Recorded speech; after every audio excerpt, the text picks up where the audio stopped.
Nous passons maintenant à l'examen du projet DAE 28, subvention de fonctionnement 50 000 € au Welcome City Lab Paris & Co. La parole est à Daniel Simonet.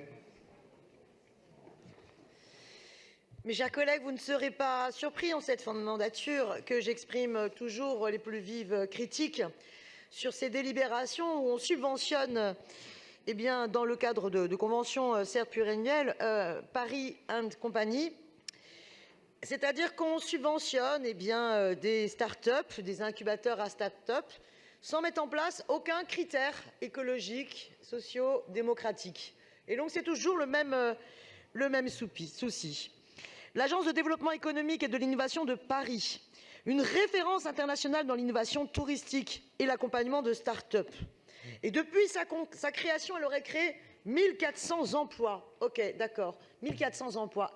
Est-ce qu'un jour vous allez nous dire, concrètement, pour combien d'argent public par emploi créé? Quelle est la nature de ces emplois créés? S'agit-il de contrats précaires ou de contrats stables? Quel niveau de qualification? Quelle durée aussi dans le temps, quand on sait que bon nombre de start-up à peine créées ont une durée de vie extrêmement fragile?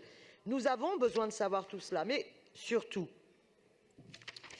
concernant les start-up, nous aimerions savoir quelle finalité écologique et sociale elles poursuivent. Parce que l'argent public n'a vocation qu'à financer ce qui relève de l'intérêt général. Ce qui ne veut pas dire que les activités qui relèvent du secteur privé soient forcément néfastes, mais les activités du secteur privé qui ne concourent pas à l'intérêt général se débrouillent dans le cadre du secteur privé. L'argent public devrait soutenir, par exemple, des innovations en termes de coopérative, c'est-à-dire en mode de fonctionnement. L'innovation, c'est de créer des nouvelles structures d'emploi qui permettent un vrai cadre démocratique pour que l'ensemble de ses membres puissent participer aux décisions collectives et à la démocratie au sein même de l'entreprise. L'innovation serait, lorsque vous voyez l'urgence écologique et que vous répétez vous-même à juste titre que nous avons à peine 9 ans pour tout changer, de se dire le financement des start-up doit être conditionné à leur contribution à la baisse des émissions de gaz à effet de serre, à leur contribution à la grande bifurcation écologique que nous devons engager.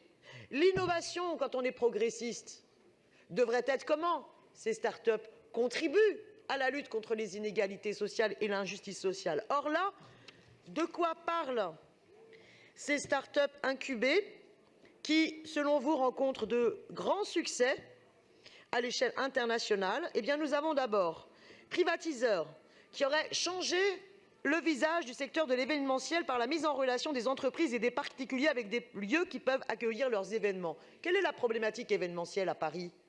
Mais la problématique événementielle à Paris, d'un point de vue démocratique, si c'est la question démocratique qui devrait nous préoccuper en premier lieu, c'est que les associations, les collectifs de citoyens n'arrivent pas à trouver des salles qui soient accessibles à des prix accessibles et que la spéculation immobilière a son corollaire dans l'événementiel à travers un jeu spéculatif des lieux événementiels terrifiant.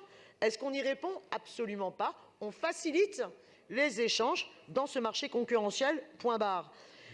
Questo, un jeu de découverte urbaine sur smartphone, pourquoi pas? Mais à ce moment-là, racontez-nous en quoi ces jeux-là peuvent participer par ailleurs à l'éducation populaire, à un meilleur partage à la fois de la richesse patrimoniale de la ville, parce que c'est à cela que ça peut servir, mais aussi à une prise de conscience écologique et solidaire dans un autre rapport à la ville.